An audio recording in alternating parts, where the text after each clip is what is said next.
जी अस्सलाम वालेकुम students. Lecture number 26 शुरू करते हैं। अच्छा यार, कल हम करे थे टैक्स क्रेडिट्स और हमने कौन सा टैक्स क्रेडिट पढ़ा था? Foreign tax credit. तो ये ऐसे ही मैंने जाते हुए उसकी तस्वीर ले ली थी, तो वो तस्वीर मैंने आपसे शेयर की है ये। तो अच्छा यार, ये कैसे निकाला था फॉरेन टैक्स क्रेडिट बताओ? लोअर ऑफ फॉरेन टैक्स जो बाहर के मुल्क में पे किया, या बोलो बोलो बोलो, या पाकिस्तान टैक्स। पाकिस्तान टैक्स कैसे निकाला था? पाकिस्तान टैक्स आपको पता है कैसे निकाला था? पाकिस्तान में आके नहीं निकाला था। हमने क्या किया था? हमने कहा था 1,45,000 पे, रजिस्टर सामने रखें अगर सही नजर नहीं आ रहा, 1,45,000 पे 1,45,000 अगर 17 लाख पे बनता है तो बताओ बाहर के इथोपिया के 5 लाख पे कितना बनता है? क्लियर? ओके। अच्छा, अब यार ये सेक्शन निकालो, section 103, section 103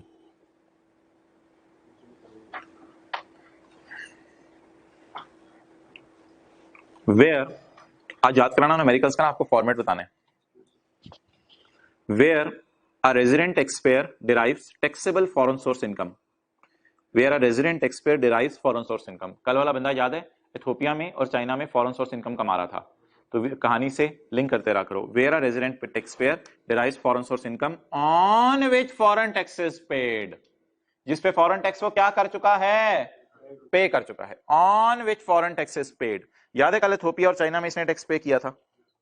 on which foreign tax is paid, a tax credit will be allowed at lower of क्या क्या बोलो बोलो बोलो बोलो, foreign tax paid और the Pakistani tax payable in respect of the income। तो फॉरेन और पाकिस्तानी टैक्स में से लोअर माइनस करना है। अच्छा यार, ये क्या लिखा हुआ है? Foreign income tax includes a foreign with holding tax. With hold क्या होता है? लिखो। कई दफा बाहर के मुल्क में आप खुद टैक्स जमा नहीं कराते, कई दफा बाहर के मुल्क में आप खुद टैक्स जमा नहीं कराते,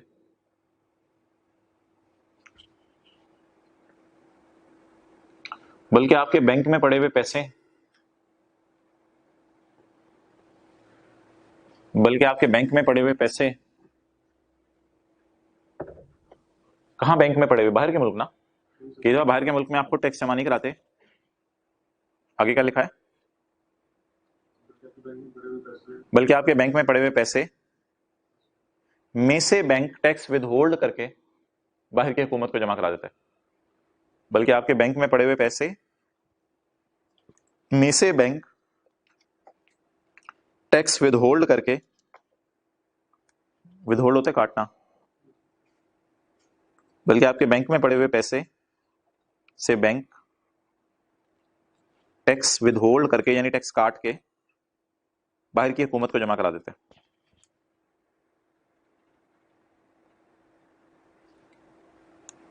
बताओ भाई, बाहर के मुल्क में टैक्स जमा कराने के लिए खुद जाना जरूरी है या बाहर का बैंक भी टैक्स काट सकता है? आपके बैंक में देखो ना, असल में लोग ना बाहर के मुल्क जाके बड़ी गड़बड़ करते हैं। बाहर के मुल्क जाके ना टैक्स जमा नहीं कराते। तो बाहर के मुल्क में उनके पैसे तो है, उन्होंने सेविंग के तौर पे बैंक में रखे होते हैं, तो बाहर की हुकूमत बैंक को कहती है कि इसके पैसों में से विद होल्ड करो, पैसे काटो और ये कटौती करके मुझे जमा करवा दो। हाँ, आपको बैंक स्टेटमेंट आती है तो पता चलता है आपका टैक्स हुकूमत के पास पहुंचा हुआ है। पॉइंट टू यार, ये पाकिस्तान टैक्स कैसे निकलना है? पाकिस्तान टैक्स कैसे निकलना है, इसके ऊपर जरा हम बात करते हैं।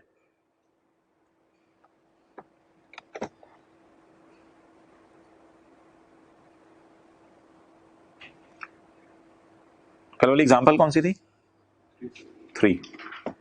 अच्छा, एग्जांपल 3 ना, इसका सोल्यूशन मैंने खोला हुआ है, लेकिन यार आप अपना रजिस्टर खोल लो, आप अपना रजिस्टर खोल लो, मुझे बताओ ये मैंने कैसे लिखवाया था। यार पहले तो ये बात है, ये फॉरेन टैक्स था, मैं ना इसको जरा खूबसूरत कर रहा हूं। यार कल मैंने किस तरह लिखवाया था? लोअर ऑफ फॉरेन टैक्स या पाकिस्तान टैक्स। पाकिस्तान टैक्स कैसे निकाला था याद हो? 145,000 को 17 लाख से डिवाइड किया था।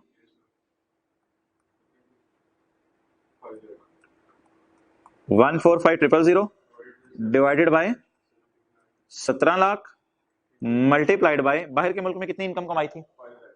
5 लाख। अपने रजिस्टर पे ढूंढो, ये अपने रजिस्टर पे ढूंढो, ये वर्किंग मिल गई वर्किंग। अच्छा भाई, अब आपने बड़ा मुतवज्जे रहना है। ये जो येलो में है ना, येलो में ये क्या है? ये बाहर के मुल्क वाली इनकम है, इथोपिया वाली। इसका नाम हमारा लॉ रखने लगा है फॉरेन सोर्स इनकम। इसका नाम हमारा लॉ क्या रखने लगा है? Foreign source income. और ये जो मैं स्काई ब्लू से हाईलाइट कर रहा हूं, ये जो मैं स्काई ब्लू से हाईलाइट कर रहा हूं, इसका नाम अगर आप बुरा महसूस ना करो तो स्काई ब्लू वाले पूरे का नाम हमारा लॉ रख रहा है, बड़ा अजीब सा नाम, average rate. Average rate. Sir sky blue वाले का नाम लॉ मेकर ने एवरेज रेट क्यों रखा? सर लॉ इतना आसान बना देता वो कि ए ओवर बी इंटू सी, ए ओवर बी इंटू सी बना देता। ए टैक्स था 1,45,000, बी आपको याद है 17 लाख टैक्सेबल इनकम थी, और सी जो है वो बाहर के मुल्क की इनकम थी। तो इस तरह का कोई फॉर्मूला बना के दे देता। भाई अब मैं क्या करूं, मेरा तो कसूर नहीं ना इसमें। बात आपकी बिल्कुल ठीक है, पाकिस्तान टैक्स बिल्कुल इस तरह निकल सकता है, लेकिन लॉ मेकर ने ना इनके नाम रखे हैं। बोलो अच्छा, इसका नाम इसने एवरेज रेट क्यों रखा है? पहले मुझे ये बताओ, मुझे बताओ कल बाहर के मुल्क में इनकम कितनी कमाई थी? सॉरी सारे मुल्कों में मिला के हमने इनकम कितनी कमाई थी? 17 लाख। 17 लाख के बाद हम टेबल 1 में गए थे, पेज 30 पे देखने के लिए। तो 17 लाख जरब tax rate is equal to tax. Do you know taxable income multiplied by tax rate is equal to tax? Do you know taxable income multiplied by tax rate is equal to tax? But tax divided by taxable income is equal to tax rate. Taxable income into rate is equal to tax, tax divided by taxable income is equal to rate. तो ये उसने science मारी है, average rate. Average rate से मुराद है average tax rate, average tax rate. अच्छा, अब वो आपको डेफिनेशन देने लगा है what is Pakistan tax and how it will be calculated. ठीक है, वो मैं आपको पहले बताता हूं। कहने वो ये लगा है कि आपने पकड़नी है फॉरेन सोर्स इनकम, बिल्कुल समझ आ गई बात, मल्टीप्लाई कर देना है एवरेज रेट ऑफ टैक्स से। तो हम अब उससे जाके पूछते हैं यार ये फॉरेन सोर्स इनकम क्या होती है और एवरेज रेट ऑफ टैक्स क्या होता है? तो वो जो आसान सी बात थी वो बताने लगा है। आई होप आपने अपना रजिस्टर खोल के कल वाला ये काम जरूर कर लिया होगा। इन दोनों का नाम है एवरेज रेट और 5 लाख का नाम है foreign source income.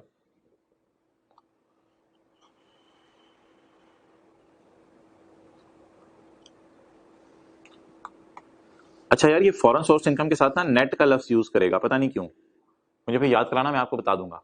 Foreign source income के साथ ये लफ्ज यूज करेगा, नेट फॉरेन सोर्स इनकम। अच्छा जी, इधर आओ,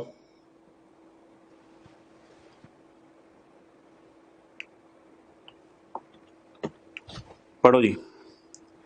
the Pakistan tax shall be calculated, देखो इधर,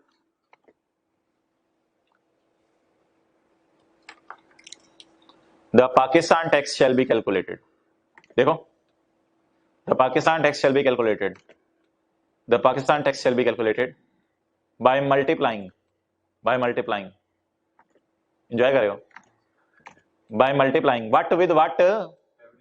bye multiplying the average rate of Pakistan income tax, average rate, इसका मतलब ये है by multiplying average rate of income tax to the net foreign source income.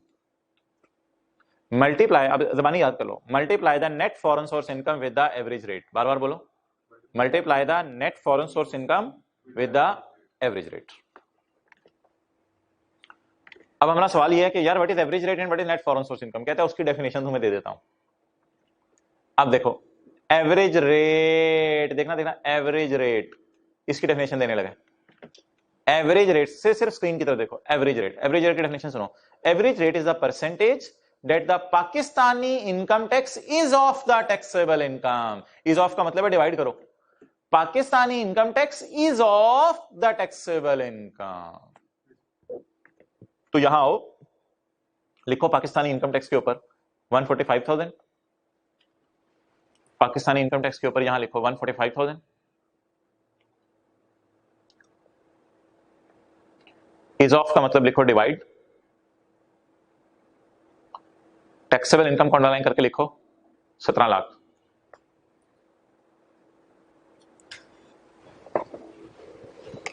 अब क्या रह गया, अब डेफिनेशन रहेगी किसकी, net foreign source income. Chapter 4 में आओ, ये एग्जांपल हमने की हुई है।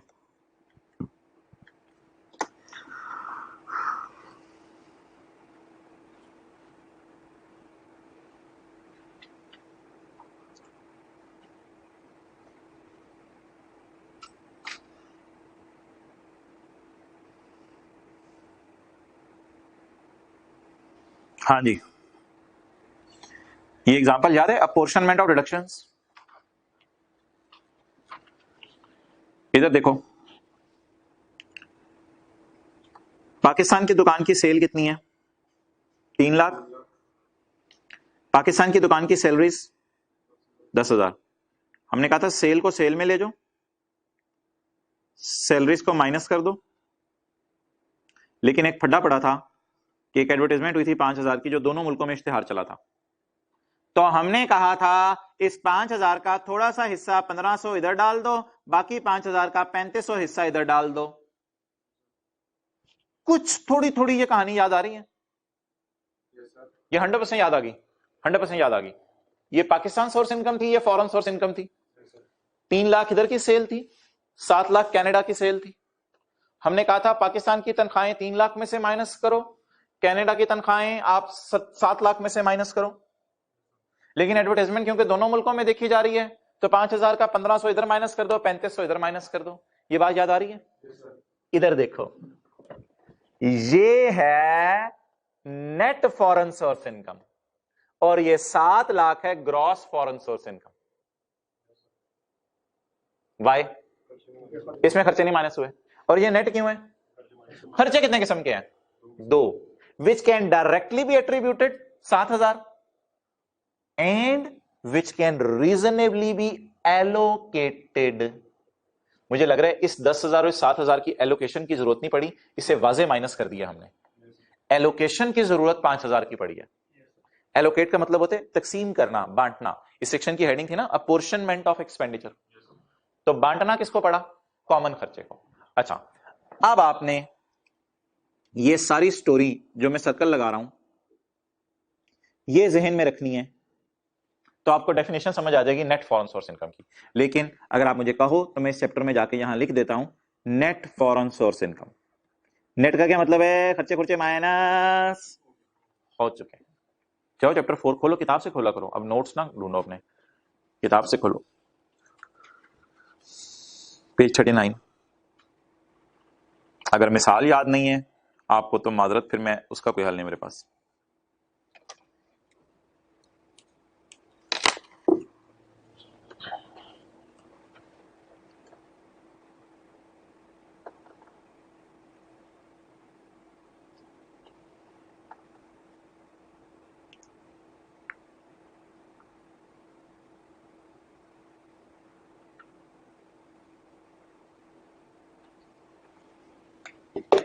हाँ जी, चलें जी।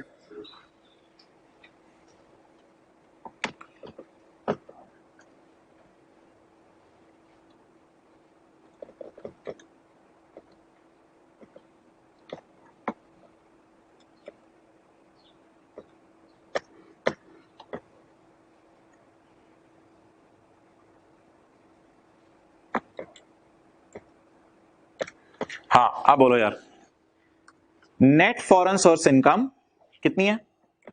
मैं किसी और सवाल से उठा रहा हूं। 689,500 नेट फॉरेन सोर्स इनकम है हजरात, 689,500। 689,500 net foreign source income means the total chargeable 7 lakh. ओ भाई मैं अपने लिए नहीं लिख रहा यार, अपने लिए लिख रहा हूं, घर जाके मैंने रिवाइज करना है, हाथ धो गया। 689,500 मींस 7 लाख। टोटल का मतलब होता है gross total chargeable. Total chargeable foreign source income 7 lakh, less deductions allowed, less debt are exclusively, debt relate exclusively, exclusively बताओ, एक्सक्लूसिवली बताओ कौन सी वाली है? 7,000 एक्सक्लूसिवली, पता है किसके लिए है? डेट रिलेट एक्सक्लूसिवली, एक्सक्लूसिवली है 7,000, 7 लाख नहीं। एंड एक और खर्चा भी माइनस करना है, and can reasonably B allocated. मुझे बताओ एलोकेटेड कितनी है जिसकी रीजनेबल एलोकेशन हुई है? एलोकेटेड कितनी है जिसकी रीजनेबल एलोकेशन हुई है? 3500।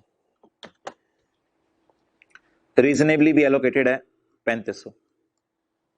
ये एलोकेशन क्यों की है? क्योंकि टू डिराइव, इससे डिराइव की जा रही है फॉरेन सोर्स इनकम। अच्छा, एक और काम अब मैं आपसे कराऊंगा जो आपको लगेगा तो बुरा, लेकिन मैं इसे एंजॉय करूंगा। इस 7 लाख का नाम है टोटल चार्जेबल, जो वहां लिखा हुआ है। इस 7,000 का नाम है रिलेट एक्सक्लूसिवली। इस 7,000 का नाम है रिलेट एक्सक्लूसिवली। और 3500 का क्या नाम है? Reasonably allocated. रीजनेबली एलोकेटेड, मेरी अच्छी रिवीजन हो रही है, रीजनेबली एलोकेटेड। और इस 689,500 का नाम है नेट फॉरेन सोर्स इनकम।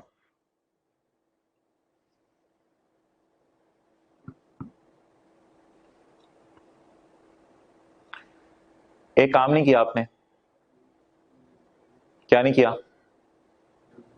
दोनों ने नहीं किया होगा।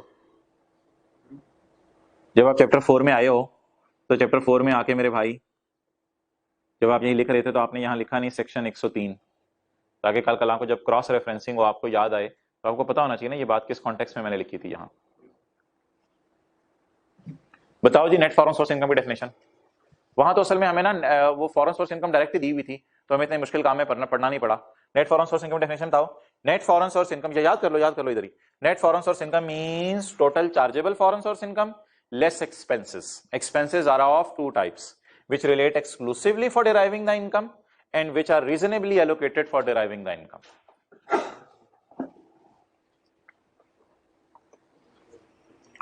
चलो जी, आज आके बात वहीं आई कि नेट फॉरेन सोर्स इनकम को हमने एवरेज रेट से मल्टीप्लाई करना है। लेकिन मैं आपको अभी भी शदीद तंग करूंगा, मैं आपको शदीद तंग करूंगा। कैसे?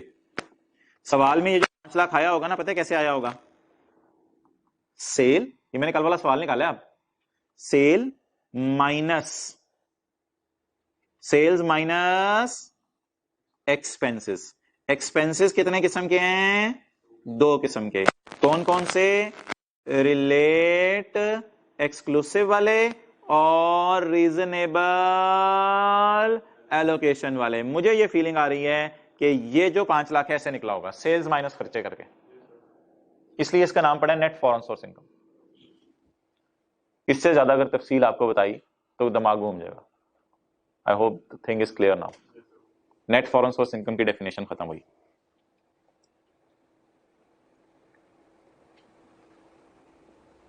इस सवाल में तो 5 लाख है ना, उधर तो कुछ और था।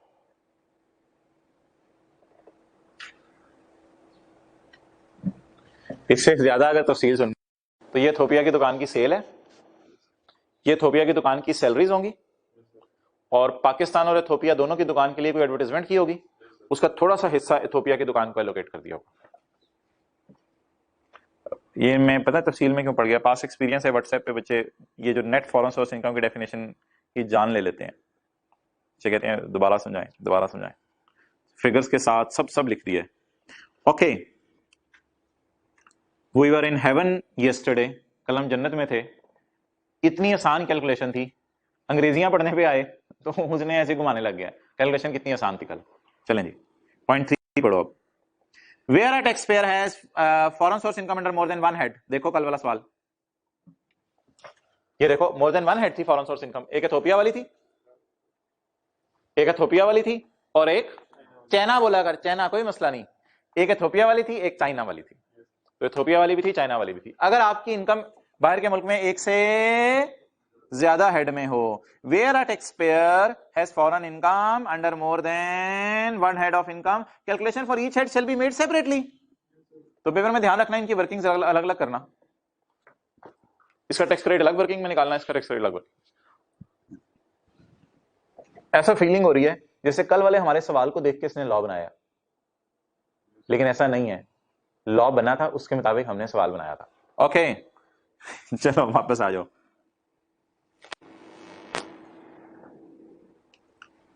Where a taxpayer has foreign source income under more than one head, calculation for each head shall be made separately.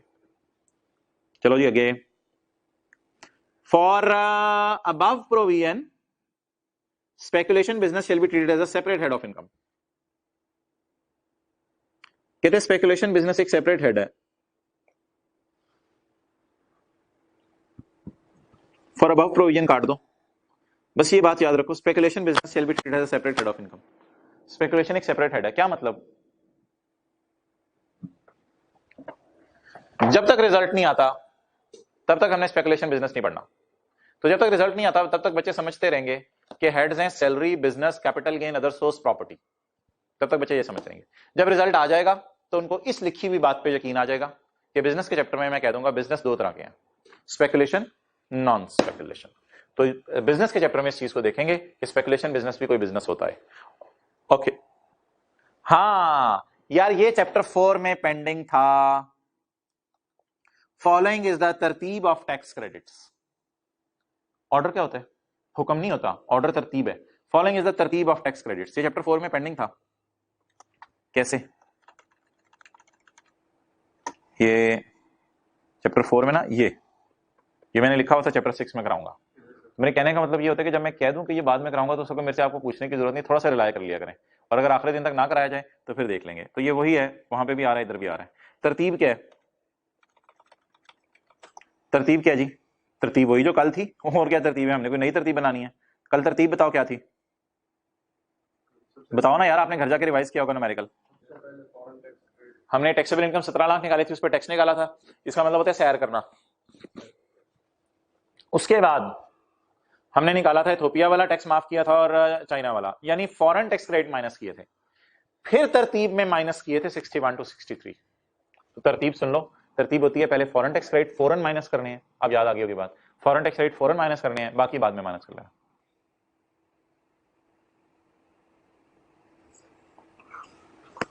पढ़ो जी, फॉलोइंग इज द तरतीब ऑफ टैक्स क्रेडिट्स। क्या है? फॉरेन टैक्स क्रेडिट पहले माइनस करने हैं, सेक्शन 103 वाला, आज वाला। देन एंड और नहीं लिखा हुआ, एंड और ना लिखाना पेपर में। देन फिर टैक्स क्रेडिट ऑन चैरिटेबल, इसमें तरतीब जरूरी नहीं है आगे।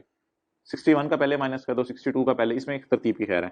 Tax credit for investment in shares and insurance, and tax credit for investment in health insurance, and tax credit on contribution to approved pension fund.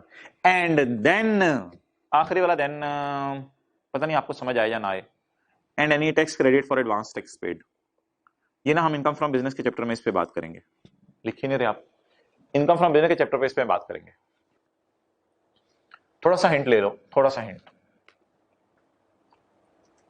Lahore में एक लिबर्टी मार्केट है, बहुत बड़ी मार्केट है। यहां पे ना बड़े बड़े दुकानदार कुछ बैठे हुए हैं। मिसाल के तौर पे एक एनम स्टोर है, ये आप ठोकर पे चले जाओ, वहां पे आपको एक बहुत बड़ा स्टोर नजर आएगा, मेट्रो कैश एंड कैरी। ये बड़े बड़े स्टोर, हश पपीज की दुकानें और ये सारे इनके पास ना हुकूमत साल के दौरान कभी कभी चक्कर लगाती है, ऐसी साल के दरमियान में, साल अभी चल रहा होता है, ओए टैक्स नहीं जमा कराया, ये लोग कहते हैं साल तो एंड हो लेने दो, नहीं नहीं यार थोड़े बहुत दे दो भाई, हमको जरूरत है अभी, इमरान खान कह रहे बड़े पैसों की जरूरत है। तो वो लोग कहते हैं यार साल के आखिर में करा देंगे जमा। तो ये लोग एफबीआर वाले बंदे भेजे, कहते हैं यार थोड़ा सा एडवांस जमा करा दो यार, हम क्या आपको कह रहे हैं, एडवांस ही मांग रहे हैं थोड़ा सा। तो ऑब्वियसली फिर अगर कोई बंदा एडवांस टैक्स जमा करा देगा तो साल के आखिर में हुकूमत को कहेगा ना। जैसे कॉलेज वाले अगर एडवांस फीस ले लें तो जब आप पूरी फीस जमा कराने जाते हैं तो आप याद कराते हैं यार इतना मुझे छोड़ दो पैसे, क्योंकि मैंने एडवांस जमा कराया हुआ है। तो दुकानदार ने कहा यार घी का डब्बा, आपने कहा थोड़े से पैसे पकड़ो बाकी घर से लेके आ रहा हूँ। तो जब घर से लाओगे तो आप उसे कहोगे ना थोड़े से पहले दे दिए थे। तो जब साल का एंड आता है ना, बड़ी बड़ी दुकानों पे ये रूल है, बड़ी बड़ी दुकानों वालों को जाके ना हुकूमत ने आजकल पकड़ना शुरू किया हुआ है, और वो पकड़ने का रूल बना हुआ है सेक्शन 147 में, वो हमारे सिलेबस में नहीं है सेक्शन। बड़ी बड़ी दुकानों को ना, बल्कि अगर आपको बहुत अंदर की बात बता दूं तो बड़ी बड़ी दुकानों को साल में 4 दफा जाके ये पकड़ते हैं। साल में 4 दफा जाके पकड़ते हैं और जाके कहते हैं यार थोड़ा सा टैक्स पहले दे दो, साल खत्म होने से पहले। वो लोग दे देते हैं बेचारे, तो फिर साल के एंड पे हुकूमत कहती है यार इतना टैक्स इन्हें माफ कर दो, क्योंकि ऑलरेडी ये जमा करा चुके हैं। तो डिटेल ज्यादा समझ नहीं भी आई तो कोई मसला नहीं, एडवांस लफ्ज इतना कंप्रीहेंसिव है कि उससे बात समझ आ रही है। तो लिख लो, किसी दुकानदार ने साल के दरमियान में एडवांस टैक्स दे दिया था, तो अब उससे इतना टैक्स माफ हो जाएगा। किसी दुकानदार ने साल के दरमियान में, एंड होने के बाद नहीं, किसी दुकानदार ने साल के दरमियान में कुछ एडवांस में टैक्स दे दिया था, वो अब साल के एंड पे से माफ हो जाएगा। किसी दुकानदार ने साल के दरमियान में टैक्स दे दिया था, वो अब माफ हो जाएगा जब आप साल के एंड पे टैक्स देने जाओगे।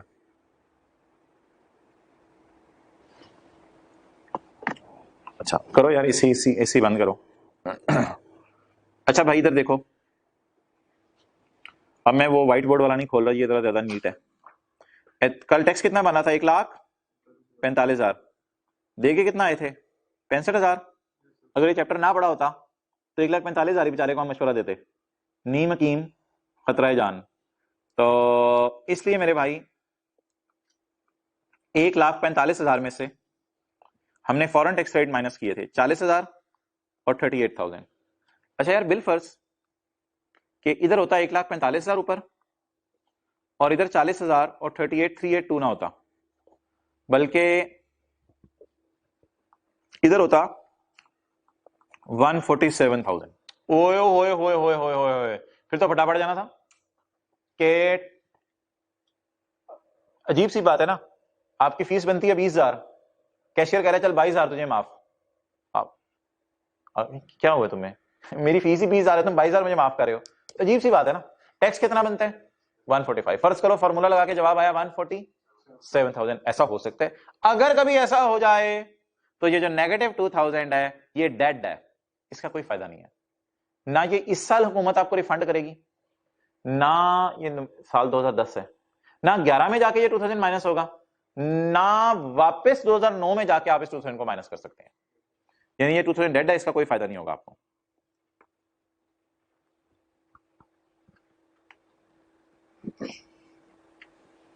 द फॉरेन टैक्स क्रेडिट, यार इस तरह लिख लो ना, छोटा सा ना, देखो इस तरह लिख लिया करो, 145 का टैक्स है और 147,000 का फॉरेन टैक्स क्रेडिट है। ये जो 2,000 है ना, इसको मैं क्रॉस लगा रहा हूं क्योंकि इसका कोई बेनिफिट नहीं है। छोटी सी मिसाल लिखो आगे, फिर मैं पढ़ता हूं। और ये साल है 2010 का, 2010 का। अच्छा, अब the foreign tax credit shall not be refunded in 2010। 2010 में इमरान खान से आपने ये 2000 वापस नहीं मांगना। Number 2, carried back to preceding year. Preceding year कौन सा है? पिछला होता है ना, ना ना ना, प्रीसीडिंग पिछला होता है। Shell not be carried back, ना पिछले साल ये माइनस हो सकता है 2000, और ना ये 2000 carried forward to following tax year. Following tax year कौन सा है? 11, ना ये 11 में माइनस हो सकता है, यानी इसका कोई फायदा नहीं। देखो इधर, शेल नॉट बी रिफंडेड, देखो देखो देखो, shall not be carried back to previous year, shall not be carried forward to next year. इसकी भी इजाजत नहीं है, कैरी बैक की भी इजाजत नहीं है, और करंट ईयर में भी माइनस करने की इजाजत नहीं है।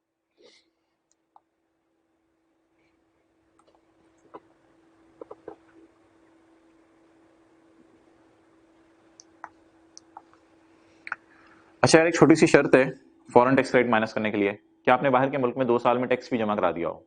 बस एक छोटी सी शर्त है। फॉरेन टैक्स क्रेडिट आपको तब माइनस करने की इजाजत है जब आपने बाहर के मुल्क में 2 साल के अंदर अंदर टैक्स भी जमा करा दिया हो। A credit shall be allowed only if the foreign tax is paid within 2 years after the end of the tax year in which the foreign income was derived। जिस साल फॉरेन इनकम कमाई। ये यार छोड़ दो, ये एक बात मैं कहता होता था पहले, रहने दो अब, इस बात को छोड़ो नीचे। अच्छा,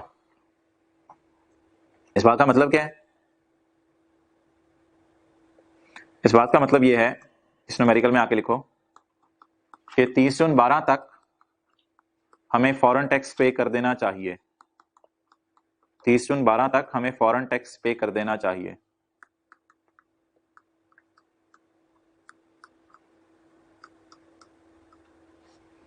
इस बात का मतलब ये है 30/12 तक मैं फॉरेन टैक्स पे कर देना चाहिए।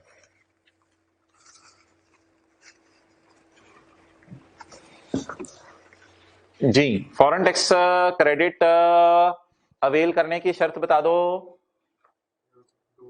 2 साल के अंदर हमें फॉरेन टैक्स पे, वैसे तो यार हम उसी साल पे कर देते हैं बाहर के मुल्क में टैक्स, लेकिन अगर पे ना भी करें ना तो हुकूमत कह रही है खैर है आपको हम टैक्स माफ कर देते हैं, लेकिन याद रखना बाहर के मुल्क 2 साल में तो टैक्स पे कर देना याद से। और वो फिर आगे लंबी बहस है, उसमें पढ़ने की जरूरत नहीं कि अगर 2 साल में बाहर के मुल्क में फॉरेन टैक्स आपने पे ना किया तो जो टैक्स रेट अलाउ हुआ था वो डिसअलाउ हो जाएगा। वो लंबी बहस है, उसमें जाने की जरूरत नहीं।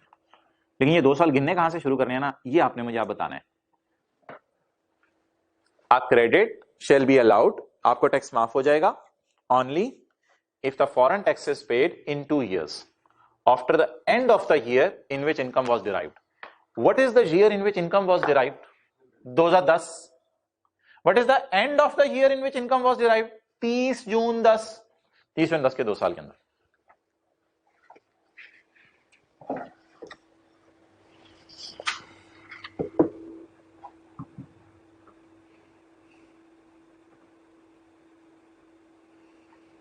चलें जी, यार पॉज करना जरा वीडियो। अच्छा ये चैप्टर 20 है आपकी बुक में, निकालो जरा।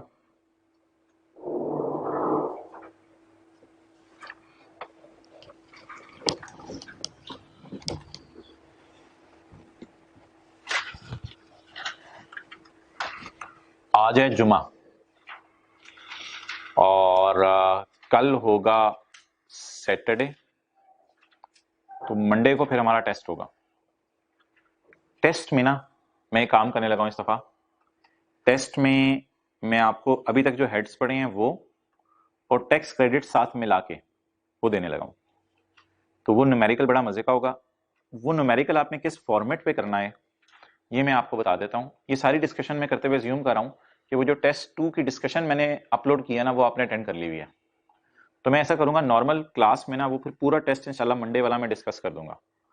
तो आज फ्राइडे है, कल सैटरडे है, तो सैटरडे वाला आपने लेक्चर लेके फिर मंडे को इंशाल्लाह आपने टेस्ट देने। जब मंडे को आप टेस्ट देंगे तो पेज नहीं मिल रहा,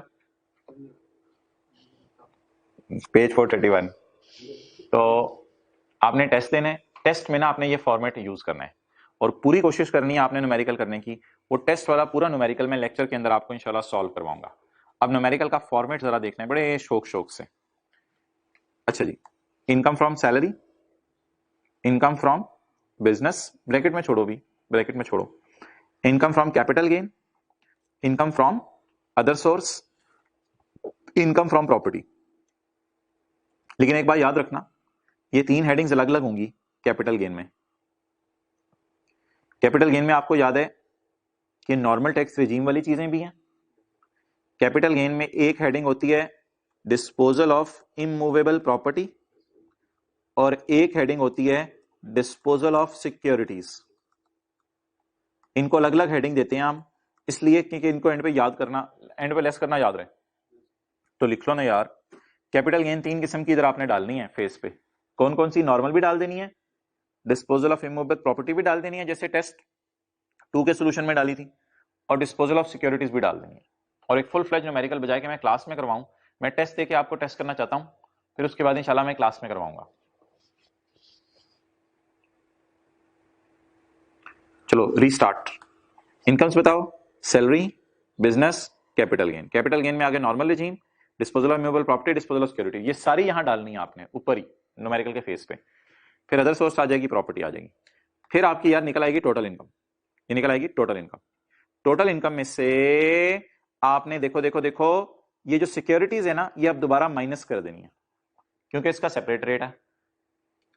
फिर आपने इनकम फ्रॉम प्रॉपर्टी भी माइनस कर देनी है क्योंकि इसका भी सेपरेट रेट है अगर आप सेपरेट ब्लॉक में जाना चाह रहे हो। और फिर आपने इमूवेबल प्रॉपर्टी भी माइनस कर देनी है क्योंकि इसका भी सेपरेट रेट है। तो ये 3 सेपरेट ब्लॉक इनकम्स हैं। याद रखना, सेपरेट ब्लॉक इनकम्स को पहले ऊपर ऐड करते हैं फिर लेस करते हैं। सर थोड़ा सा जरा समझा दें, हमें बात समझ नहीं आ रही। हाँ हाँ, ये देखो यार, एक बंदा है कहते हैं मैंने सैलरी कमाई है 4 मिलियन, बिजनेस कमाया है 0, कैपिटल गेन कमाया है 0, अदर सोर्स कमाया है 0, प्रॉपर्टी इनकम कमाई है 2 million.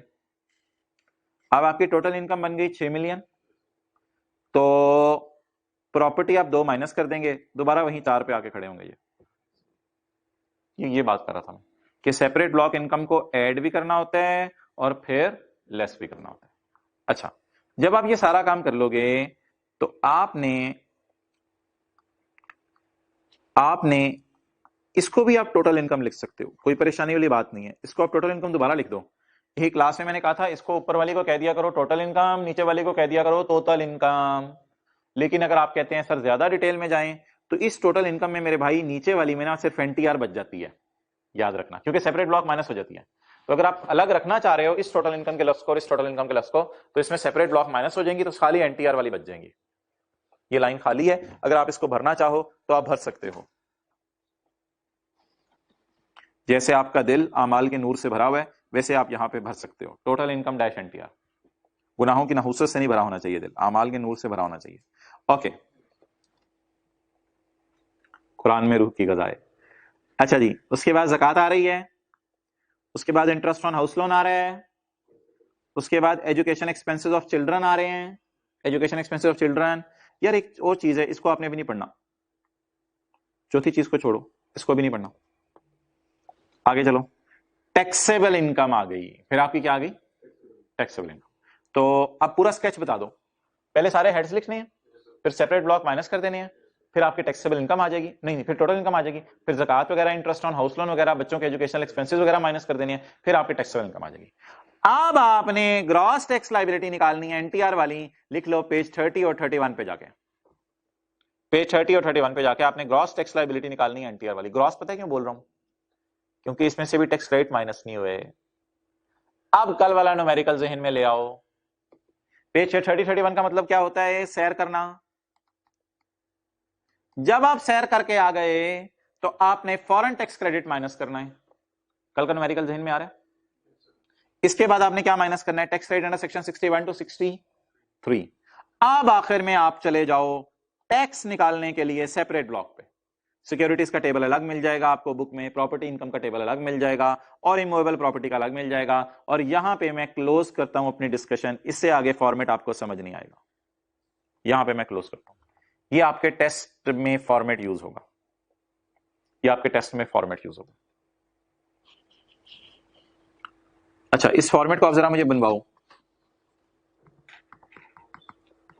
Income from salary, income from business, income from capital gain, NTR, disposal of immovable property, गंदा गंदा करके मैं बना रहा हूं, डिस्पोजल ऑफ सिक्योरिटीज, थोड़ा सा यार नीट कर लें, इनकम फ्रॉम अदर सोर्स और इनकम फ्रॉम प्रॉपर्टी।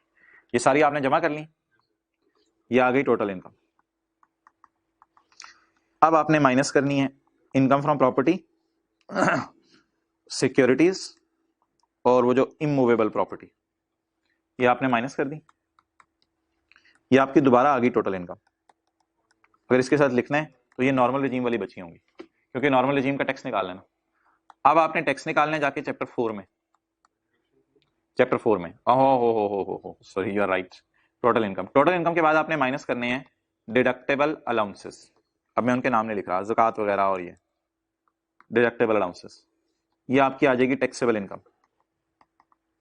ऑब्वियसली ये एनटीआर वाली होगी टैक्सेबल इनकम। फिर आपने टैक्स निकालना है चैप्टर 4 में जाके।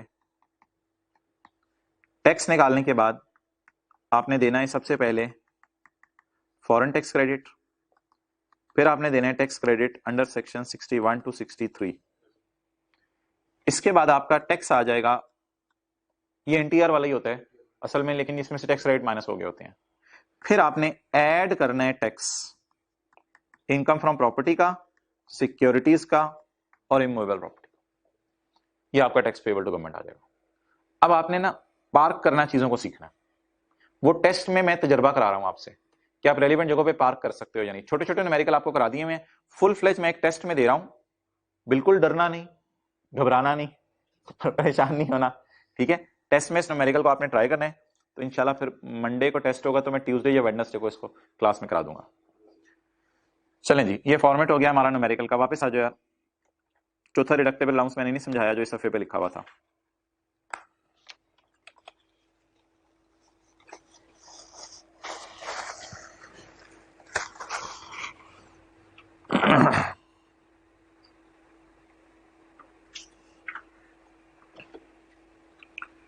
ओके,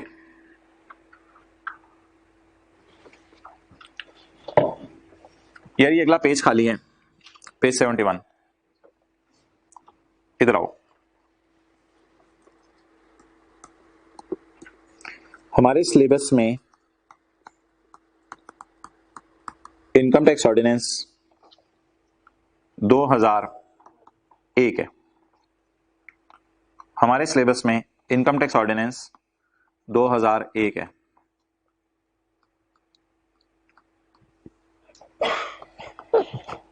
लिखो साथ साथ।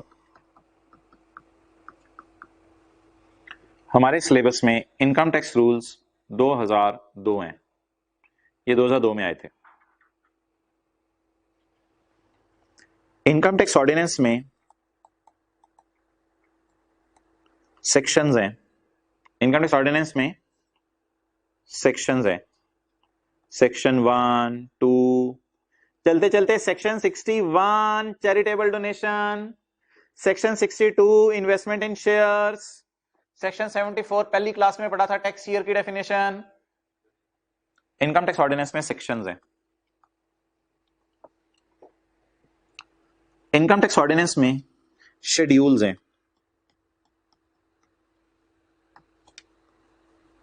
इनकम टैक्स ऑर्डिनेंस में शेड्यूल्स हैं। शेड्यूल्स में फर्स्ट शेड्यूल है, सेकंड शेड्यूल है और थर्ड शेड्यूल है।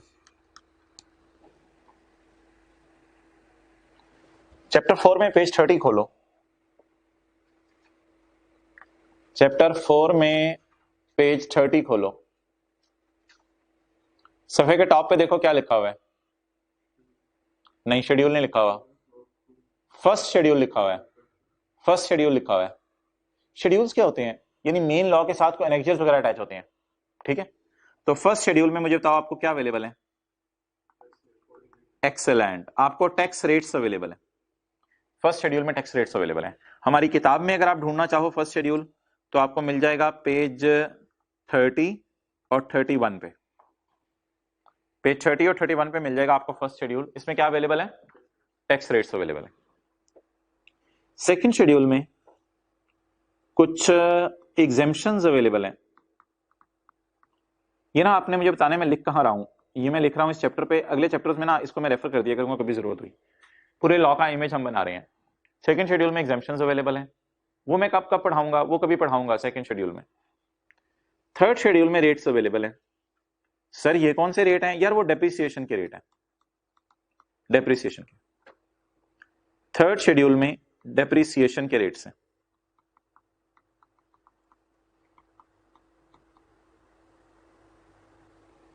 सर ये कहां हम पढ़ेंगे? ये इनकम फ्रॉम बिजनेस के चैप्टर में पढ़ेंगे डेप्रिसिएशन के रेट्स।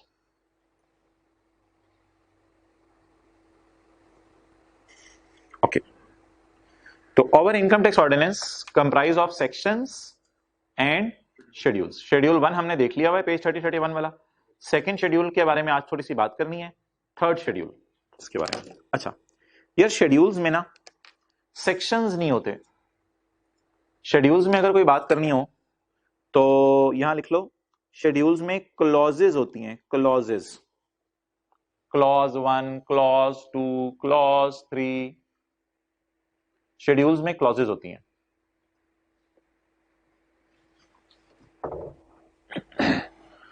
अच्छा, अब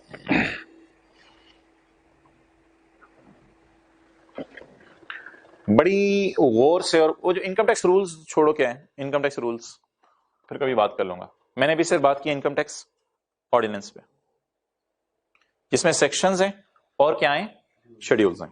अच्छा यार मुझे ये बताओ, चैरिटेबल डोनेशन को कौन सा सेक्शन डील करता है? सेक्शन 61। थोड़ा सा नंबर याद कर लो इसमें, मेरे कहने पे याद हो ही गया होगा। पहले सफे पे है चैप्टर के, सेक्शन 61, ठीक है। सेकंड शेड्यूल्स के अंदर, सेकंड शेड्यूल में जहां एग्जेम्पशंस दी हुई हैं वहां क्लॉजेज हैं। वहां इत्तफाकन एक क्लॉज है जिसका नंबर भी 61 है। महज एक इत्तफाक हो गया, उस क्लॉज का नंबर भी 61 है सेकंड शेड्यूल में। उस क्लॉज का नंबर 61 है और इधर सेक्शन का नंबर भी 61 है। और अगला इत्तेफाक यह है कि सेक्शन 61 में भी चैरिटीज का जिक्र है और क्लॉज 61 में भी चैरिटीज का जिक्र है। अब डिफरेंस क्या है? कौन सी चैरिटीज यहां कवर होंगी, कौन सी चैरिटीज यहां कवर होंगी? जो चैरिटीज यहां कवर होंगी वो मैंने आपको बता दी हुई है। गवर्नमेंट हॉस्पिटल को, गवर्नमेंट एजुकेशनल इंस्टीट्यूशन को, वो लिखी हुई है, वो वाली चीजें वो यहां कवर होंगी। यहां जो चैरिटीज लिखी हुई है जो मैंने आपको पढ़ा दी है चैप्टर के पहले सफे पे, इन पे टैक्स माफ होता है, इन पे टैक्स माफ होता है। टैक्स क्रेडिट अंडर सेक्शन 61 कल निकाला था। यहां जो चैरिटीज हैं उन पे टैक्स माफ नहीं होता, वो ज़कात की तरह माइनस करने की इजाजत है। एक बम फटा आप पे, चैरिटीज ज़कात की तरह माइनस करने की इजाजत है? हां, चैरिटीज ज़कात की तरह माइनस करने की इजाजत है। सर ये किन इदारों को देते हैं चैरिटीज, सेकंड शेड्यूल वाली, और ये किन इदारों को चैरिटीज देते हैं? वो आसान सी बात है, वो सुन लो। सेकंड शेड्यूल में ना जो क्लॉज 61 है उसमें तकरीबन इस वक्त 100 से ऊपर इदारों के नाम लिखे हुए हैं। उसमें तकरीबन इस वक्त 100 से ऊपर इदारों के नाम लिखे हुए हैं।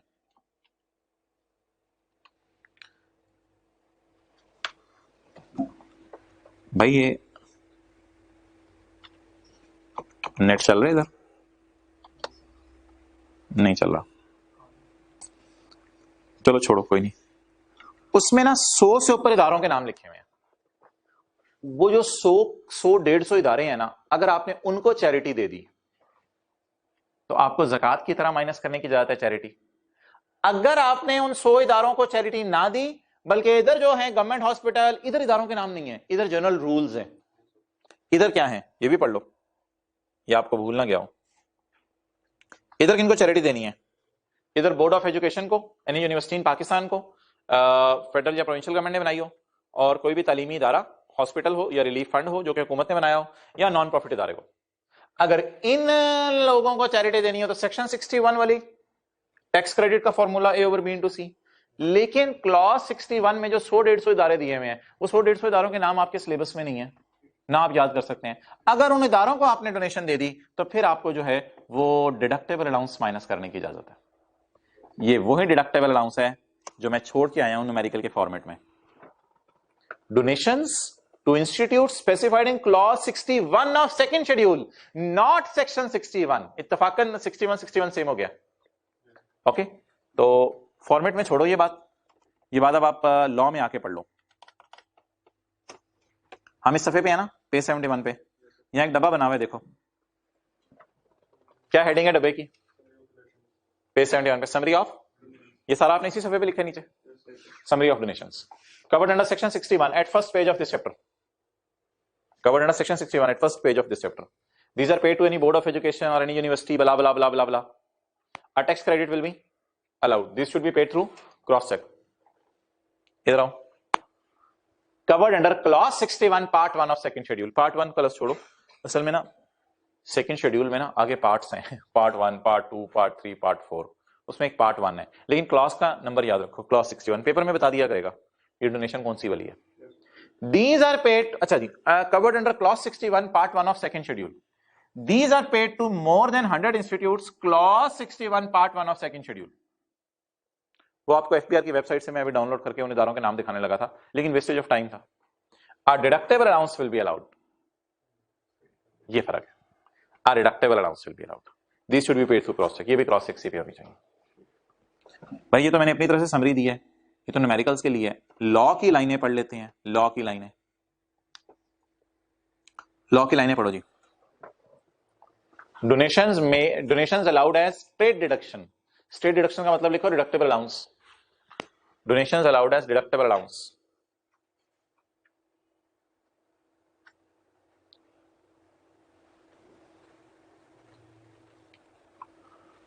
donations made to institutions specified in clause 61 of second schedule are allowed as straight deduction from total income, just like zakat। some of those institute, ऐसे बच्चे ना कई दफा रिक्वेस्ट करते होते थे सर कौन से इदारे हैं, मैं उन्हें कहता होता था नहीं नाम याद करने। उन बच्चों की रिक्वेस्ट पे 2-3 इदारों के नाम मैंने वहां से उठा के यहाँ डाल दिए, शौकत खाना memorial trust Lahore, Pakistan red crescent society, लेकिन आप इनको काट दो सम, ये यहां से ना सम ऑफ दीज इंस्टीट्यूट से लेके इन दोनों को काट दो, क्योंकि ये तो हमने याद नहीं करना। अच्छा, this clause shall apply only, ये बेनिफिट सिर्फ तब मिलेगा if donation is paid by cross cheque. आगे, donation will be allowed at lower of, और डोनेशन अलाउ होगी लोअर ऑफ। क्या lower of? Actual amount of donation और 30% ऑफ टैक्सेबल इनकम। अगर डोनेट करने वाला कौन है? इंडिविजुअल और एओपी। लेकिन 20% of taxable income in case of company. शुक्र है ये परसेंटेजेस वही हैं वो जो ऊपर थी, लेकिन यहां फॉर्मूला ए ओवर बी इंटू सी नहीं है, यहां ये टोटल इनकम में से डायरेक्ट माइनस करनी है लोअर ऑफ करके। ओके, अच्छा जी, if amount is donated by जानने वाला, एसोसिएट वाली बात बताई थी, तो limit shall not exceed 15% of taxable income इधर और 10 इधर, वो आधी आधी कर दी है। तो वैसे जनरल रूल याद रखो जो उधर भी रखा था, 30% इस केस में है और 20% इस केस में।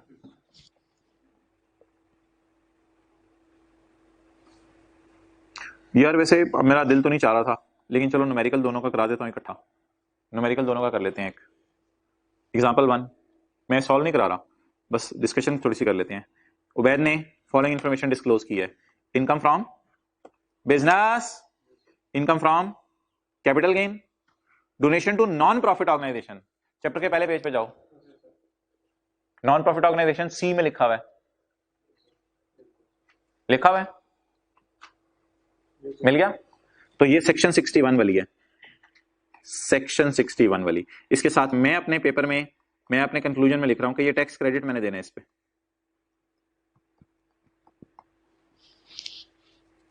Tax credit, donation to institute specified in होना चाहिए था, specified in clause 61 of second schedule. इस पे मैंने टैक्स क्रेडिट नहीं देना जा। इसको क्या है? बोलो बोलो बोलो। Deductible allowance, deductible allowance. Okay, और आखिर में क्या लिखा हुआ है? ज़कात। फॉर्मेट खोलो न्यूमेरिकल, क्या करोगे?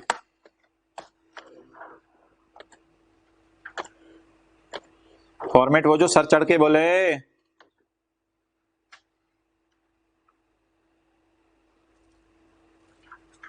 हाँ जी यार सिर्फ काम की चीजें बताना। बिजनेस कैपिटल गेन जमा करोगे, टोटल इनकम आ जाएगी, सेपरेट ब्लॉक तो कोई है नहीं, फिर आप माइनस करोगे ज़कात, फिर माइनस कर देना donation to institute specified in clause 61, ये आपकी टैक्सेबल इनकम आ जाएगी।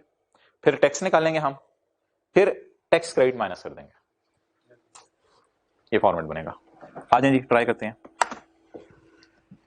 ये सोल्यूशन बस देखो, 7 lakh is my income from business, 2 lakh is my income from, 9 lakh is total income, zakat is 17,000, ज़कात माइनस कर दी, क्या आ गई? Taxable income, but before clause 61 वाले से पहले। अब बताओ 883 पे क्या रूल लगाना है? 883 इज टैक्सेबल इनकम। अब क्या करना है? डोनेशंस को डिडक्टेबल अलाउंस के तौर पे माइनस करना है। एक्चुअल डोनेशन ये 30% ऑफ टैक्सेबल इनकम। तो बोलो एक्चुअल डोनेशन कितनी है? एक्चुअल डोनेशन 5 लाख या 30% ऑफ 883। लोअर क्या आ गया? 264900, ये टैक्सेबल इनकम आ गई। अब क्या करना है? सैर करने जाना है। टैक्सेबल इनकम आ गई, सैर करने चले गए टेबल 1 पे, ये इसका टैक्स आ गया। चैरिटी का टैक्स कैसे माफ होते हैं? ए ओवर ना ना लोअर ऑफ नहीं मारना है मैंने तुझे, A over B into C, where A is the tax and B is the taxable income and C is lower of 30,000 और 30% of taxable income. That is all. तो ये देखो फीलिंग लाओ, ये डिडक्टेबल अलाउंस और टैक्स क्रेडिट में क्या फर्क है? सैर करने से पहले डिडक्टेबल अलाउंस होता है ज़कात के साथ ही, और सैर करने के बाद टैक्स क्रेडिट होता है। सैर करने से पहले डिडक्टेबल अलाउंस होता है और सैर करने के बाद टैक्स क्रेडिट होता है।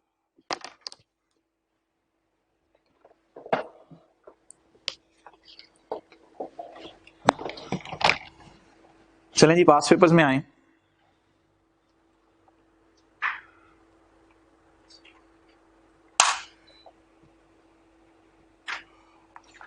ये सवाल ट्राई कर लेना एग्जाम्पल 1। पास पेपर में आओ एग्जाम्पल 6, एग्जाम्पल क्वेश्चन 6, क्वेश्चन 7 पढ़ो। Question 7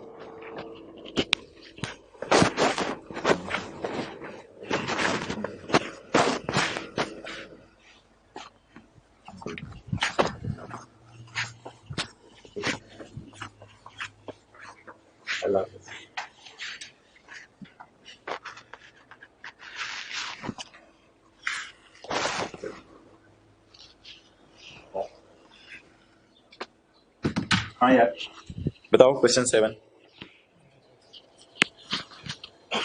Mr. Faisal is resident taxpayer and has been providing consultancy services to local and foreign clients. तो पाकिस्तान में इनकम भी कमा रहे हैं, बाहर के मुल्क में इनकम भी कमा रहे हैं since 2003. A friend has informed him that the result will be on 12 मई। नहीं 12 मई को आ रहा है। A friend has informed that under income tax ordinance 2001 he can claim at, पता नहीं किसने आ रहा है, he can claim a tax credit against a foreign income। कहते जो तूने बाहर के मुल्क में इनकम कमा रहे हो ना, मैंने कभी सुना था जिंदगी में कि उस पर फॉरेन टैक्स क्रेडिट मिलता है on his foreign source income. Required.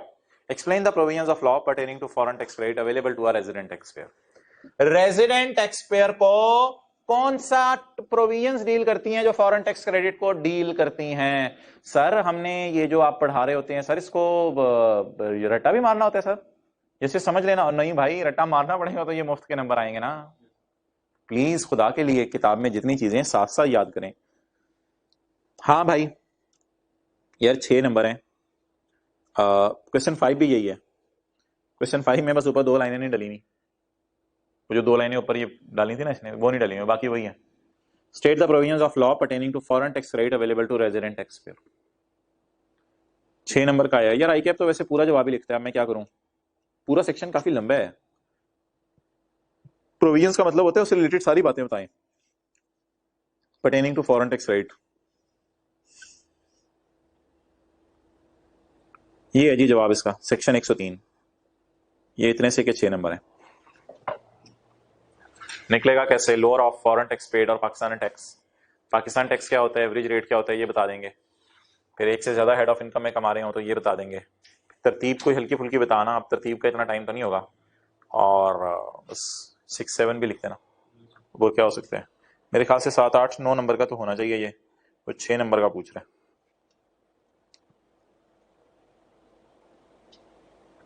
ठीक है जी, अस्सलाम वालेकुम।